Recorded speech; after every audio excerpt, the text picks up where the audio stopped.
자, 오늘은 제가 이 워홀을 가기로 결심을 하고 나서부터 한국에서 쓴 금액들을 좀 알려드릴까 합니다. 그러니까 캐나다 오기 전까지 한국에서 얼마나 썼는지를 좀 알려드리려고 합니다.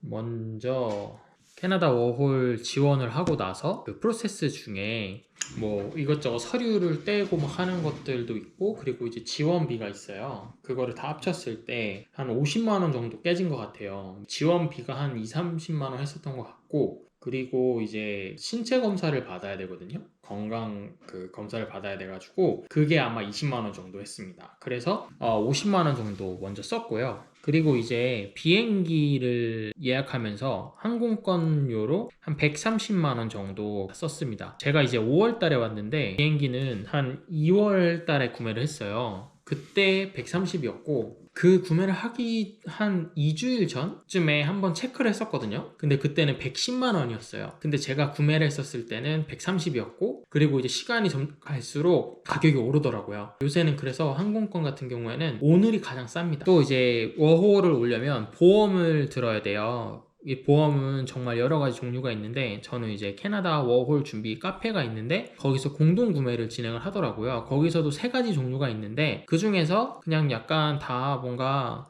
비슷비슷한 것 같아가지고 저는 한 30만 원 정도짜리 보험을 들었었습니다. 그리고 이제 통신사도 해야 되잖아요. 저 같은 경우에는 통신사를 선호하는 편이 이 프리페이드를 좀 선호를 해요. 왜냐면 뭔가 이제 약정을 맺고 하다 보면은 위약금 같은 걸 물어야 될 수도 있고, 그리고 또 제가 캐나다에 처음 오는데 특정 통신사와 이제 하나를 딱 계약을 맺으면 제가 만약에 마음에 안 들다 하더라도 그거를 바꾸기에는 좀 힘들 것 같아가지고 프리페이드를 좀 선호하는 편입니다. 그 미국에 있을 때도 프리페이드 폰으로 잘 사용을 했고요. 그래서 이것저것 알아보다가 프리페이드 중에 폰박스라고 있는데, 폰박스에서 35기가를 한 달에 이거를 사용하는데 약 55달러 정도, 세금 포함 안 하고 다 해서 7만 3천 원 정도 통신사 그 비용이 들었습니다. 이건 한 달 기준이고요. 앞으로 이제 계속 7만 3천 원씩 내야겠죠? 데이터 양을 좀 줄이면 더 저렴해질 수 있고, 근데 저는 야외에서 이제 왔다 갔다 거릴 게 많아서 한 35기가면 좀 괜찮겠다 싶어가지고 그렇게 했습니다. 제가 미국에서 10기가를 사용을 했었는데 막 이곳저곳 돌아다니다 보면은 한 30기가는 그냥 쓰더라고요. 그래서 맨날 충전하고 막 했었던 기억이 있어요. 그래가지고 55달러짜리 그거를 구매를 했습니다. 그리고 숙소를 구하기 전까지 임시 숙소가 있어야 되잖아요.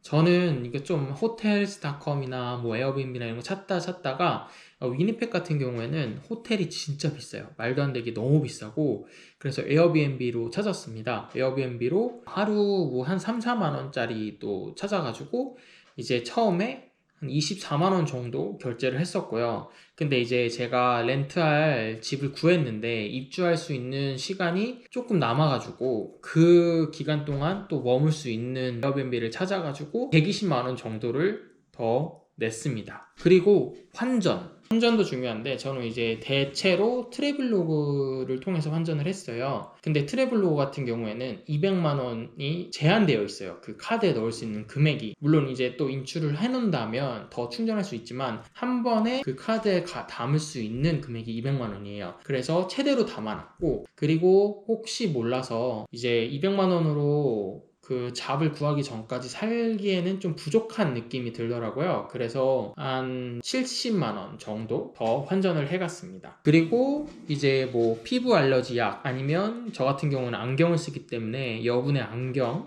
그리고 뭐 여러 가지 필요한 것들 있죠. 제가 쓰는 토너라던가 아니면은 뭐 피부 용품들, 그런 것들도 구매를 해 와가지고 한 2, 30만 원 정도 썼던 것 같아요. 기본적으로는 이렇게고, 저 같은 경우에 또 더 추가로 든 경우가 있는데요. 건강검진. 제가 워홀을 합격을 하고 바로 나가지 않아가지고 제가 1년 뒤에 딱 그 뭔가 비자를 활성화시켜야 되는 기간 끝나기 전쯤에 나간 거거든요. 그러다 보니까 제가 받은 신체 검사가 유효기간이 1년인데 끝나버렸어요. 그래서 저는 그 검사를 또 받느냐고 20 얼마를 더 썼습니다. 그리고 또 제가 쓴 금액은 뭐냐면 한국에서부터 막 영주권까지 좀 생각을 하면서 온 케이스예요. 그러다 보니까 미리 할 수 있는 게 뭐가 있을까라는 걸 좀 많이 알아봤었거든요. 그래서 WES라고 학력 인증을 받아야 되는 게 있어요. 그걸 한 30만 원 주고 했는데, 근데 이거는 익스프레스 엔트리를 하는 분들은 적용이 되지만 다른 것들은 사용을 안 할 수도 있다고 하더라고요. 그래서 어쨌든 저는 하긴 했는데 이거는 꼭 막 엄청 필요한 건 아니어가지고 나중에 안 필요할 수도 있어요, 사실. 근데 그거를 이제 인증을 받는데 30만 원 정도 썼습니다. 그리고 저 같은 경우는 또 영주권을 생각을 한다고 셀피 테스트를 봤어요. 근데 이제 셀피 테스트를 보면서 예를 들어 이제 교재라던가 아니면 시험비 이런 거 다 합쳐서 한 40만 원 정도 더 깨진 것 같습니다. 그래서 이렇게가 제가 든 비용이고, 혹시 이제 캐나다 워홀을 준비하시는 분들은 캐나다 가기 전에 이제 필요한 금액이 어느 정도인지를 좀 참고하셨으면 좋겠습니다. 다음 영상에서는 제가 캐나다에 와서 지금 한 8일 됐는데 8일 동안 쓴 금액들 이런 것들을 좀 알려드리려고 합니다. 그럼 다음 시간에.